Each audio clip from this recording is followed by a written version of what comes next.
భాజపాకు వ్యతిరేకంగా విపక్షాలు ఏర్పాటు చేస్తున్న మహాకూటమి ఓ విఫల ప్రయోగమని ప్రధాని నరేంద్ర మోదీ అభివర్ణించారు. అవినీతి, బంధుప్రీతిని ప్రోత్సహించేందుకే కూటమి పేరుతో విపక్షాలు బలహీన ప్రభుత్వ ఏర్పాటుకు ఆకాంక్షిస్తున్నాయని ఆరోపించారు. దేశ చరిత్రలో ఒక్క అవినీతి ఆరోపణ లేని ప్రభుత్వం ఎన్డీఏదే అన్న ప్రధాని అగ్రవర్ణాల్లోని పేదలు, యువకులకు 10% రిజర్వేషన్లు కల్పించడం ద్వారా నవభారతాన్ని నిర్మించాలన్న విశ్వాసం మరింత పెరుగుతోందని మోదీ తెలిపారు.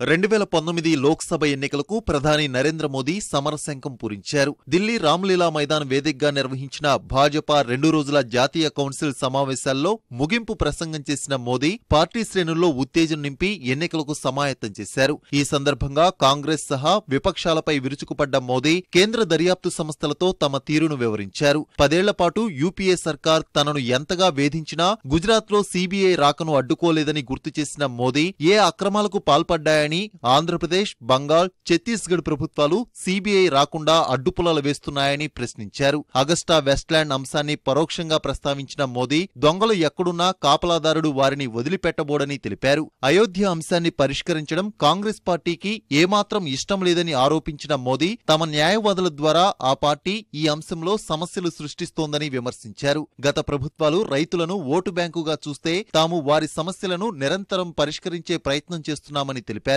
2022 నాటికి రైతుల ఆదాయాలను రెట్టింపు చేసేందుకు నిరంతరం ప్రయత్నిస్తున్నామని మోదీ వెల్లడించారు.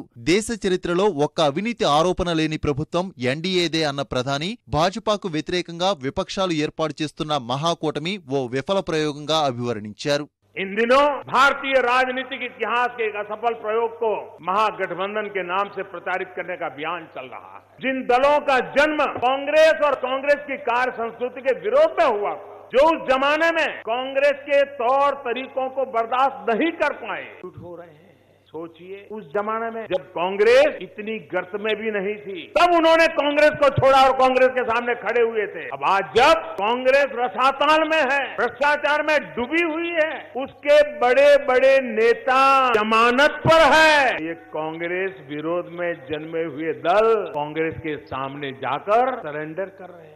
ఇటీవల అగ్రవర్ణ పేదలకు 10% రిజర్వేషన్లు కల్పిస్తూ తాము తీసుకున్న నిర్ణయం ఓ ముందడుగ్గా అభివర్ణించిన ప్రధాని పేదరికం కారణంగా అవకాశాలు అందుకోలేని యువతలో నవభారత నిర్మాణం దిశగా ఆత్మవిశ్వాసం పెరుగుతుందని విశ్వాసం వ్యక్తం చేశారు. రిజర్వేషన్ల ద్వారా తాము ఎవరి అవకాశాలను లాక్కోవడం లేదని తెలిపారు. सामान्य श्रेणी के गरीब युवाओं को शिक्षा और सरकारी सेवाओं में 10% आरक्षण नए भारत के आत्मविश्वास को और बढ़ाने वाला है। ये सिर्फ आरक्षण नहीं है, बल्कि उन युवा आकांक्षाओं को नया आयाम देने की कोशिश है, जिनको गरीबी की वजह से अवसर नहीं मिल पाते थे. దేశమంతా భాజపా వైపు ఒక కొత్త విశ్వాసంతో చూస్తోందన్న మోదీ గత 4.5 కాలంలో కేంద్రం సహా రాష్ట్ర ప్రభుత్వాలు దేశాన్ని ఒక కొత్త శిఖరాల వైపు తీసుకువెళ్లేది తమ పార్టీయే అని రుజువైందని అన్నారు.